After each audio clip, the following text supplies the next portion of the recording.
Good morning, boys and girls. Good morning. Good morning. Today we will start the first of a series of 5 seminars dedicated to basically mastering your English. And I call this English SWAT. So SWAT stands for Special Weapons and Tactics, right? So I'm going to teach you a few tactics in English, and I'm going to show you, I'm going to equip you with a few weapons, right?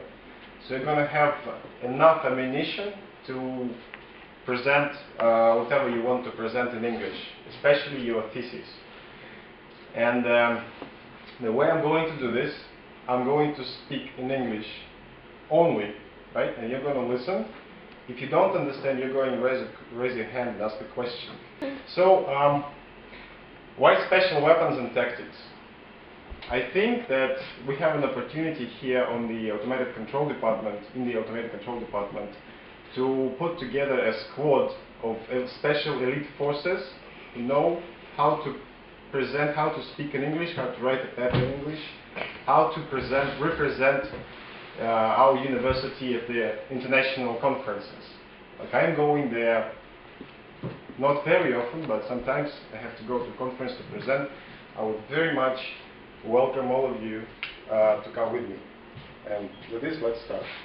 But anyway, so the rules of the SWAT club. You know this movie, the Fight Club, right? Yeah. So what was the first rule of the Fight Club? Never tell about Fight Club. You never talk about Fight Club, right? About the Fight Club. So now, see, our rules are different, right? We're not in a Fight Club, we're in a SWAT club, and you can't talk about Fight Club. What's the rule number 2 of the Fight Club? No. Rule number 2 about Fight Club, you don't talk about Fight Club. Anyway, so you can talk about it, no problem, you can tell your friends. Second thing is seminars are English and English only. And we don't speak Russian. If I show you something in English that you don't understand, I will give you an explanation in English. Okay? No Russian. Every Russian word will be penalized. I'll put your name up there. And draw marks, the ticks. How many words you said, how many words in Russian you said during the course. Third, 100% attention. This is no exception rule. You have to listen to what I'm saying. You have to pay attention to what's happening here. There is no point coming here if you're not listening. Absolutely. I think you agree. There is absolutely no reason for you to come if you don't listen. If you don't pay 100% attention. Fourth point is kind of more vague, but be proactive, right? Ask questions, raise your hands, suggest, whatever you want to suggest. Just be proactive. I know it's hard from the beginning, but we'll melt the ice. How do you say? There's this thing called ice breaking thing, right? So you need to get used to what I'm doing here, and you need to be more comfortable before you can speak. I understand that, no problem. So just take your time, but keep in mind that you have to be proactive to take more value out of it. Okay? And you have to be motivated to master your English. By mastering, I mean that you have to have a motivation to speak fluently, to be able to approach any person you want to talk to, speak in English, write in English, write love letters in English, and so on and so forth. And more importantly, understand the love letters that you receive in English. Okay? Now, these are the rules. We're going to stick to them. If you're not attentive, if you're not proactive, I can get angry. Okay? What's in it for you? What's in this course for you? I'm going to provide you with the tools for benchmarking and improving your English. By benchmarking, I mean that you will be able to measure the level of English, right? And you will be able to know how to improve it. Okay? Next, we're going to draw a line between. Drawing the line between formal and informal. What I mean by that is, in the conversation in the street and in the conversation at the conference room, it's going to be two different conversations, right? So you cannot use the words that you used to talk to your colleagues, you know, when talking to your boss, for instance, in English, right? Same thing if you're writing an email in English, or you're typing an email in English, or you're writing an article. It's going to be two different styles. So we're going to differentiate between them. This is formal, this is informal, okay? This is very important for you to understand. I will explain how to write a scientific paper, because what you are going to do as part of this course is to write a small paper by yourself. It's going to be your kind of graduation from this course. Now, make you comfortable presenting your thesis, and this is a question that Anton asked me today. So there is thesis, which is singular, right, form, and then there is theses, which is multiple. So when I wrote that invitation to this meeting, I wrote theses, which is plural. So this thing here is called English phonetic transcription. Right? What? Well, raise your hands. How many people have ever seen this English phonetic transcription? That's good. That's good. I was afraid you were. Yeah, that's good.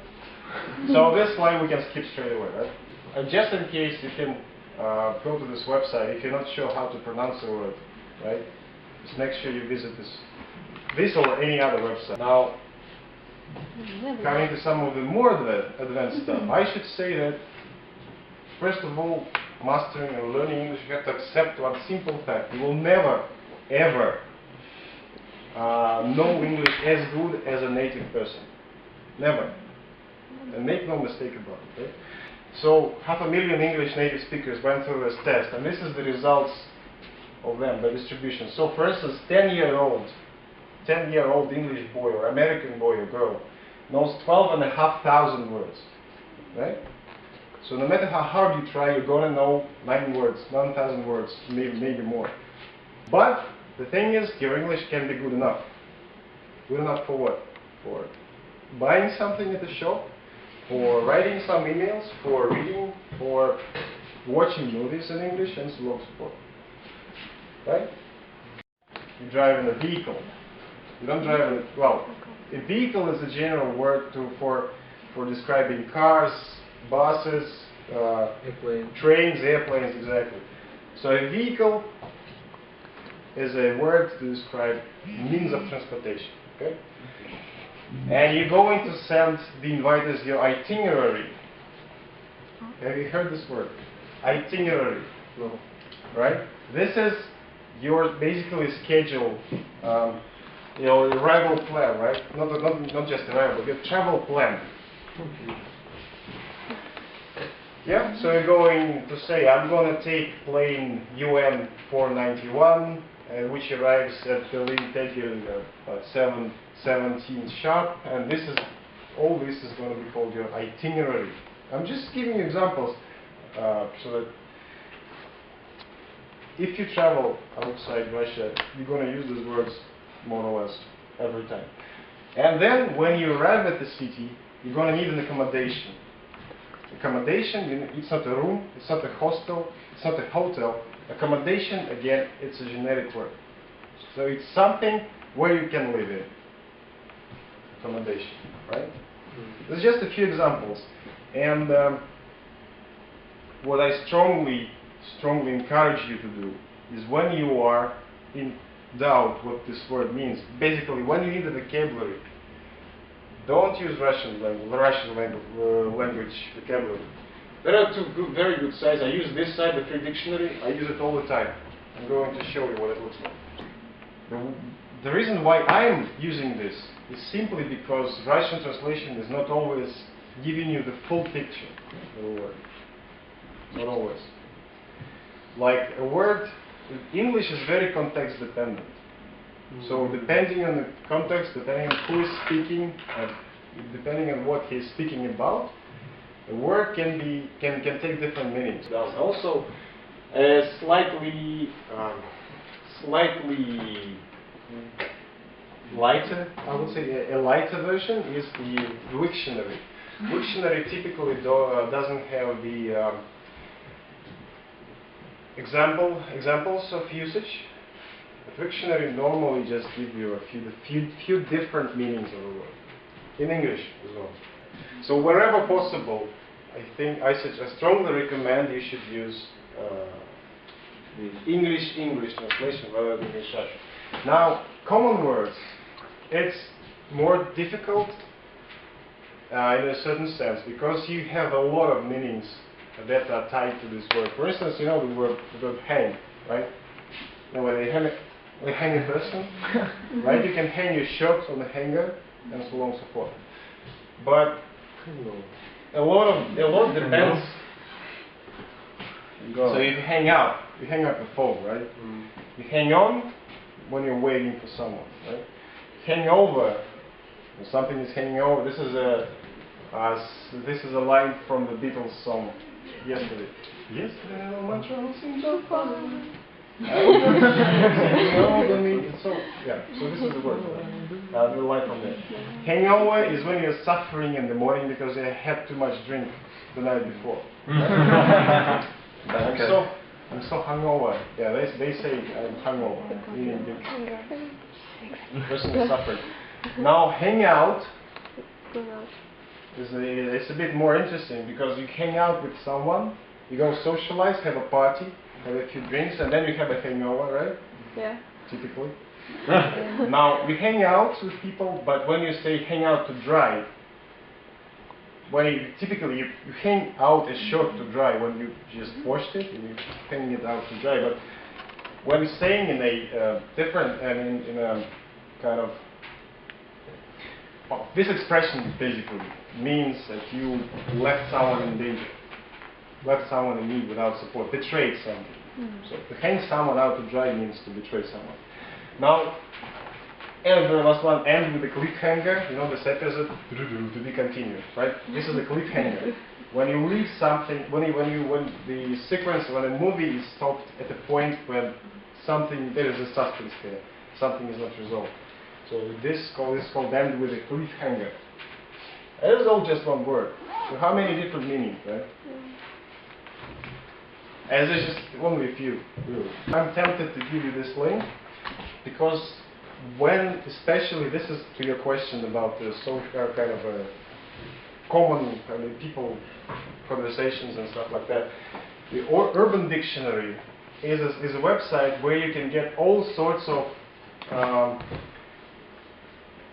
modern interpretations of this word. So you get the idea of this website.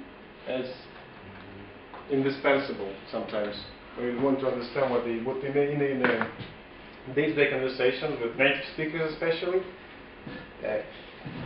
You just should try to understand them by using this website rather than the Free Dictionary or Oxford Dictionary and so on, things like that. Now let's move on to the commonly accepted tests.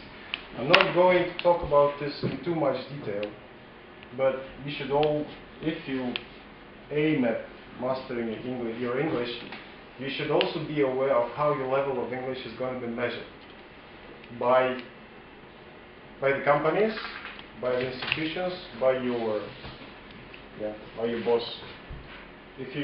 For instance, if you want to join some international company and you want to travel abroad, most likely you will have to go through one of these tests. So there are three.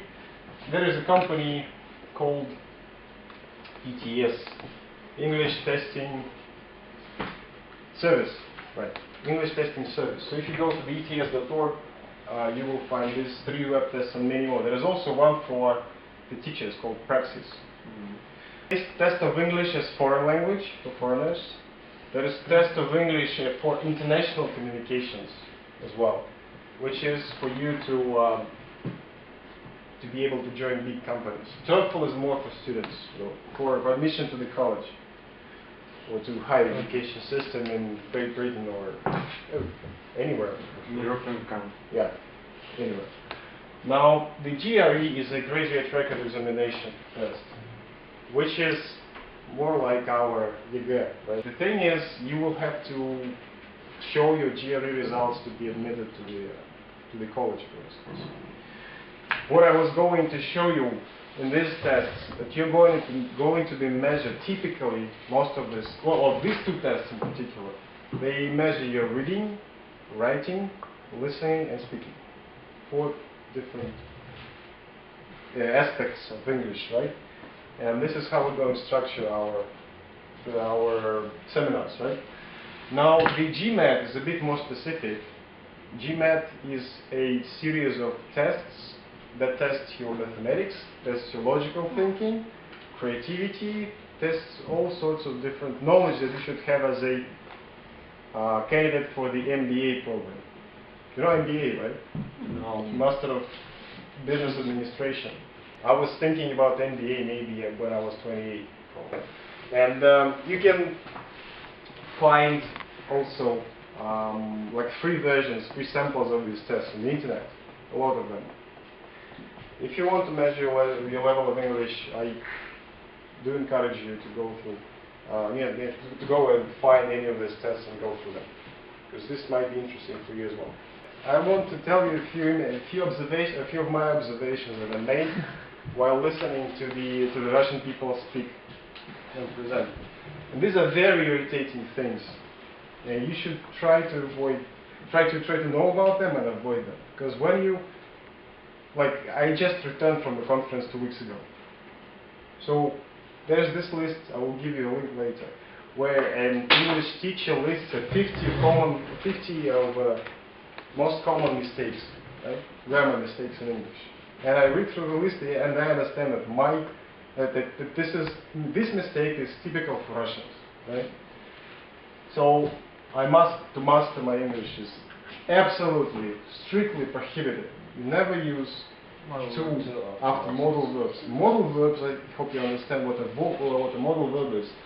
Can, must, might. Right? Except ought to, but... What's that? Except ought to, but... Yeah. Ought to, have to. That's a different story. Right, but the can, must, might, there's a no-go. Absolutely. Never, ever use to after these words. And it's a frequent mistake and very irritating. Now, I made it once or twice in my life, so I know what I'm talking about. I still feel ashamed. Right? Now, using passive mode versus continuous. What's wrong with this? What's wrong with this first sentence? What does it mean actually? What does it mean in English, this sentence? That you're interested in this moment. Huh? That you're interested in something in this moment. No, that means you are interesting. Yes. A book is interesting, right? And you can understand the difference here, right? So when the Russian person goes out in the pub and says, I'm interested in it doesn't always end well, right? Now, this is absolutely, it's driving me crazy. Absolutely, 100%. So when I will, you never say when I will. There's this rule called if or when clauses. Clause is a phrase, right? Yeah, very crudely translated. When or if, you never say will after when or if. The correct form is when I graduate. It means you're speaking about the future, yes, but you don't use the word will or shall for this purpose, right? Right. You got this? Now, it's a bit tricky part, but my purpose here is not to teach you English. I'm just showing you the things that irritate people. And I have visited Germany, so if it was without these two words, without the specificity, I have visited Germany sometimes or many times before. But if you're saying last week, you use past indefinite only. Visited Germany last week, right? I guess you know that. Just make sure you understand how to use it. Now, and the next thing is which, who, of that. This is it's an interesting thing, because when you're speaking about a person, you can't say which, because you say which when you're speaking about an inanimate object, a table. The table which my cup stands on, right? That's what you say. Anton who came to this course. So you don't say student which, never ever. Or in fact, when talking about any person. The next one is using the right preposition. It's a very difficult thing in English to use the right prepositions. Because when you go to a city, you arrive at a city. In Russian, you say you arrive in. Well, actually, not correct. Because in Russia, in and at, they have the same translation. I'm not saying what this translation is because you're all Russians, but you understand what I'm talking about, right? So you arrive at a city. You arrive at a conference. You arrive at. Same thing with departs, but to depart in. So what this phrase actually means? That the flight departs in some time, like in 5 hours, for instance, in 5 minutes. When you're saying that your flight departs at a specific point in time, you say it departs at 5 p.m. There's also hundreds of these examples, right? Because we tend to use the prepositions that we use in Russian to describe things. Just be sure to know how to use the prepositions correctly. Now, this is funny as well, because Russian people tend to have the same sentence construction, try to kind of use the same construction of a sentence in English. Is ready my passport. No. You can immediately understand what this is in Russian, right? The underlying sentence in Russian. And you can understand this. But some people, they won't. So, is my passport ready? Forms. Also, try to remember the correct plural forms of the verbs. And like I say about this thesis and theses, it's not intuitive. So singular is datum, plural is data. It's Latin origin, etymology. According to these data, okay? This is according to the vocabulary. I have to make one remark here, because this is according to the vocabulary. When you're going to read papers from people all over the world, you're going to see both versions more or less interchangeable, right? Now, another thing that completely drives me nuts is when people say more better. It's absolutely, you cannot say this, right? Good, better, the best. Bad, worst, the worst. There are forms that you use in comparative. Same in Russian. Same thing in Russian, but the words are kind of different. You cannot say English is more better than German. No. You can say that English is better, or English is the best.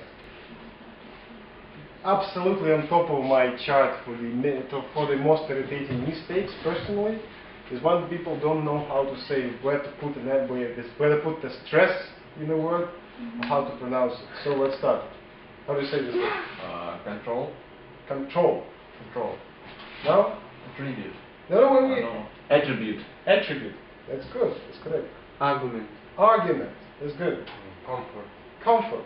That's correct. Problem. Problem. Communicate. Communicate. Communicate. Communicate.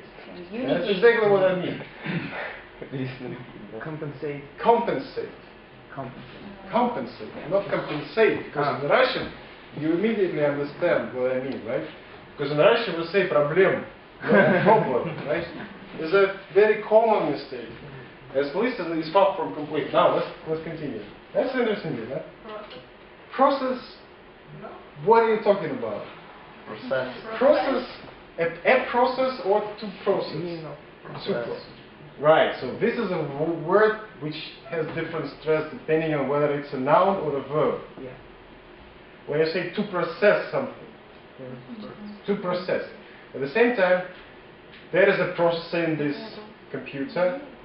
There are processing plants, and there is a process going on in this room right now. So there's a process. Present? What is it about? Present. Same thing here. When you're making a presentation, you present. Right? You present something, you do present. To present. The verb is present. Yeah. The present is when you're giving someone a present. Right? So when there's sorts of different jokes that you can make about the person who use this incorrectly. because the native speakers understand it instantly.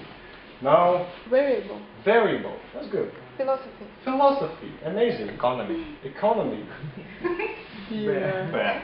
bear. Beer. Why the reason I put this is that you don't say beer. Beer. Because beer and bear. Different. Now, you can laugh all you want, but this is what the Russian people say as well, right? Now, the interesting thing is what does it mean actually? Grizzly. Anyone? Reason. Grizzly, okay, this is one version. This is the verb. Verb meaning to what? bear.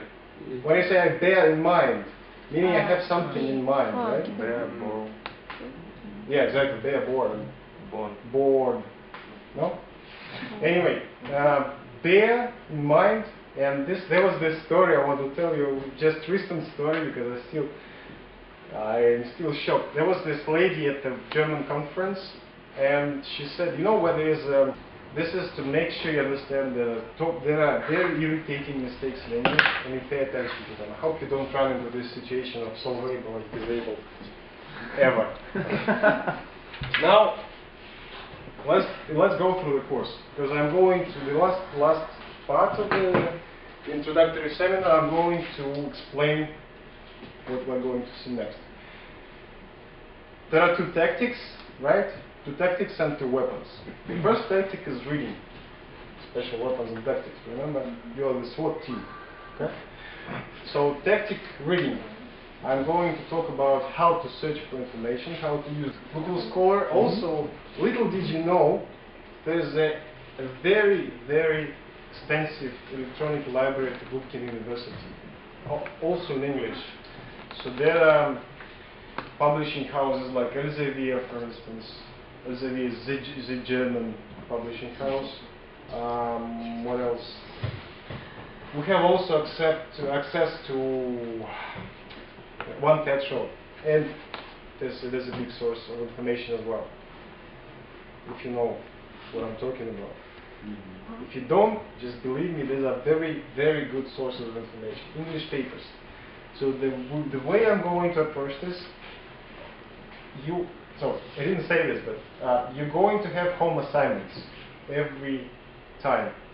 And home assignment for reading will be to find a paper in English that is relevant for your thesis. Right?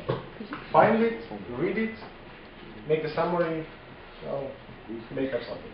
Now, I'm going to tell you a few more things about the online dictionaries.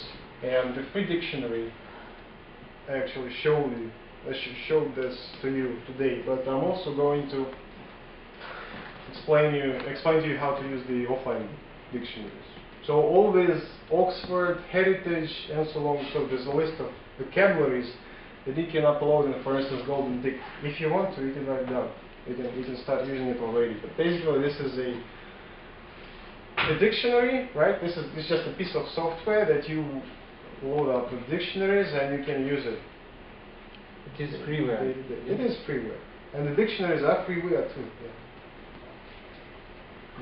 When I was translating Douglas Adams, I was using Golden Dict. Oh yeah, I didn't tell you this, right? This is what I'm going to talk about a bit more when speaking about reading. Anyway, translation is a very important aspect of mastering your language. Because what you have to do when translating, you have to listen or read, you have to absorb this sentence, you have to absorb this information, and you have to output this information in another language, in Russian, in my case, right? And by doing this, what I found out for myself, by doing this, you start thinking in some abstract language. And the problem of most people who I talk to about this is that they think in Russian. They say you think in Russian. The fact is you don't. You don't think in English, or you don't think in Russian. You don't think in words. Let me put it this simple. Right? So by translation, you actually remove this artificial barrier that you built inside your head. And you're able to think fluently in a language-independent manner, let me put it this way. But I say a kind of esoteric thing that I'm going to speak more about. Now, also important when reading is to understand what is read, I mean commonly accepted abbreviations. when you say I dot E dot meaning what? Meaning what? Hmm? I dot E. А, Id S actually. Yeah. тогда, S. тогда It's еще. such a of course, yes. Предмет. No, it actually means there is. Id S. Да. Anyway, this is what I'm going to talk about. Now, any questions? No. Any suggestions maybe? How you want to make it more useful for you? Because I can prepare. It's going to be the next time, next meeting. No? Yes? No? Maybe? Okay.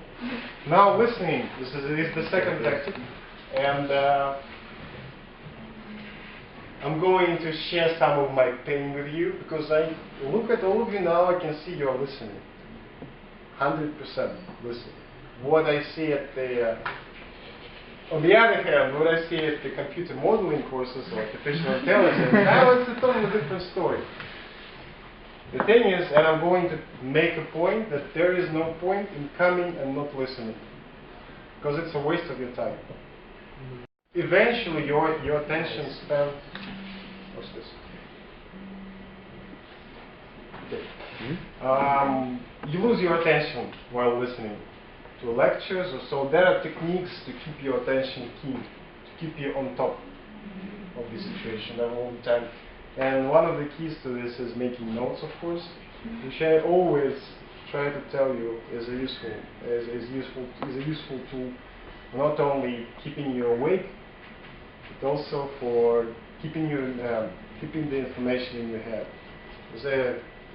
I'm going to tell you about a few channels of communication and information that you use, or rather don't use, when you are sleeping at the lecture. So sometimes it's very important to understand everything that the person says. So I'm going to give you a few techniques that are sales techniques actually that they teach salespeople. So I'm going to teach you that. Now I'm going to talk about unintelligent. When a person says like he can't understand what the hell he's talking about, right? And it's going to be a bit of fun because I have a very good movie I can recommend. Now, adapting to accents is a closely connected thing because you know there are Chinese people, there are French people who speak like they are French, and you know all the time they have a special accent which you have to adapt to. Now, there are German people, there are Russian. Of course, the Russian is the easiest accent to understand. There's no doubt about it. But also there are like 5 or 6 different English accents, and there's the American. And there is a redneck American accent as well. I lived in Texas and I will tell you about this. I'm gonna tell ya! So, then what? And Australian, New Zealand, things like that. Yeah. Things like that. Scottish. Yeah, I will not even go into Scottish because it's very specific. Irish, Welsh. There you go. So you know the thing. Now it's going to end with the home assignment to watch one of the original movies. And the way I watch the movies, always I watch them all the new movies. Just to make one thing clear, I watch everything in English. So I don't know what's that? With subtitles in Russian. Just about to say it. I watch all the movies in English, so I don't know sometimes what's the Russian name for the movie. So watch it in English with English subtitles. English only. I stop a movie if I don't understand the sentence.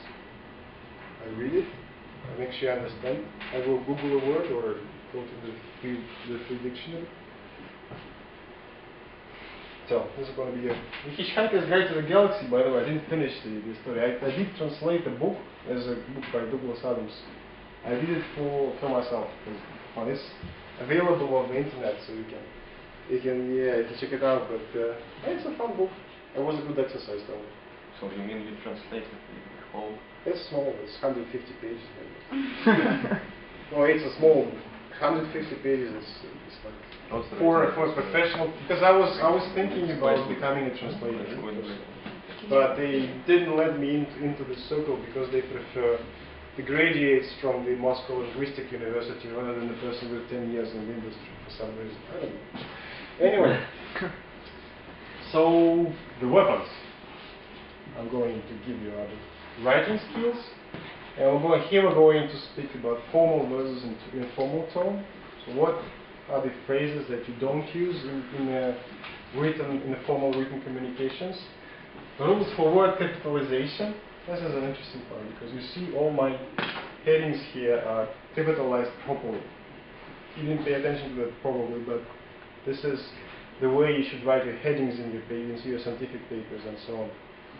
So there are special rules like you don't use capital A, for instance, and then I'll tell you all the rules. Now, there is also a perceptional thing with reading. So, whoever is going to read your paper, let's imagine you're writing an important paper that you want the person to read, right? You're writing a long email, but you want the person to read it. So, there are two types of written kind of. People have two different types of perception. There are scanners and there are skimmers. There's also a sales technique, right? How to write your proposals, actually, commercial proposals. But I'm going to put this into context of the presentation, of the scientific papers. Now, and how to write a paper. What is an abstract? How to write it? What the structure should be. Some things about figures, tables, formulas, and reference lists. It's going to be quite boring, but you'll survive. Don't worry. And the final part is speaking. You know where this phrase comes from? One does not simply start speaking English. No. There's a phrase by Boromir in The Lord of the Rings. One does not simply walk into Mordor, right? So one does not simply. There's a Russian meme for this too. You know? Anyway, so one does not simply start speaking English, and we're going to start small. We're going to have you say a few words to us, present the result of your study here. Again, I hope you can come up with some ideas, some proposals, because I'm not sure how to make you comfortable speaking. Maybe we should have a round table, for instance, where we can discuss some of the things, where everyone can and should actually voice the questions, concerns. Maybe, yeah. So think about it. Now, formal versus informal tone. What is accepted, what is not accepted in the. So when, for instance, when you're asking me a question, if I don't understand, I'm asking, what's that? Meaning, it's actually something I picked from a Canadian guy. What's that? Or you say sorry. But when you're listening, when you're giving a speech at the conference hall, and there are big bold guys, in their shorts, you cannot say what's that, right? You can say, I'm sorry, can you please repeat the question? There you go. So we're going to speak about this some more. Now, adapting to the audience is an important thing, because if you're speaking to someone, I'm not necessarily talking about the level of English, because it's obvious when you're giving a speech, when you're having your defense of your diploma, for our department, the English level is quite high. Most of the people. Most. Now, adapting to the audience means also you have to probably adapt your vocabulary, the vocabulary of your presentation to this audience. Now, again, asking to repeat the question, as I mentioned it, what are the common difficult words? And what I mean is, when you say you cannot do something, like I say, I cannot. I don't say I can't, because it's very hard to listen. Yeah, listen. I can't or I can't. When you use it in a sentence, it's hard to tell, and people are typically asking you back. The reason I'm saying I cannot, because I've put a bit of thinking into it, and I realized this is the form that everyone will understand. Also, you can't say can't. Okay. So, these are the things that we're going to go through in the next four seminars. Two tactics and two weapons. I'll repeat this thing. Is it on? Okay. So the first is the vocabulary test. Take it seriously, honestly, blah blah blah blah blah. And seriously, I'm going to ask any of you, if any of you wants to share their experience, like we have this anonymous alcoholics club. Yeah. Next is 50 typical common grammar mistakes. I'm going to ask you to read this and make sure you understand why there's a mistake. If you don't, ask me next time. Okay? So go through this list of 50 mistakes. It's really easy. It will take you 5 minutes. And it's a good resource because this is, as I said, from the perspective of a teacher who is so pissed off about the people not knowing common rules of grammar in English. If you don't understand why, if this or that is a mistake, then bring it next time here and we'll discuss it, okay? Is this clear? Yeah. Alright. Now, start thinking about the idea for a paper. So what I'm going to ask you to do at the end of this course is to have this 5 to 7 minutes presentation with 2 or 3 pages. You mean idea for diploma? Text. You're thinking straight to the point because this is gonna grow into your diploma. So we're gonna start small. We're gonna take simple steps. You're gonna find a paper, English paper, that you can reference in your diploma eventually. You're gonna read it. You're gonna make an abstract. Then you're going to write some kind of a how this can be applied in your work. Then you're going to present it, 2-3 pages, simple, small, nothing supernatural. Presentation. What's that? Presentation. It should be... No, paper. 2 or 3 pages with abstract, introduction, conclusion, reference. 3 pages. Next. 5 to 7 minutes to present. It's a different story. So in the next seminar we will have to present our idea for the diploma or what? You don't have next seminar. Or just think of the idea. Just start thinking about it. Oh, okay. Start thinking. What I suggest you do is you have your diploma. Anyway, you have to start digging into the English terminology in the area, right? So when you hear words natural logarithm, you don't panic. Natural logarithm. Oh, sorry. We can discuss it later. Okay, that's it for today. Okay, thank I you. will be more than pleased to answer any of the questions. Time we've decided it's going to be next time is going to be here. Next Friday.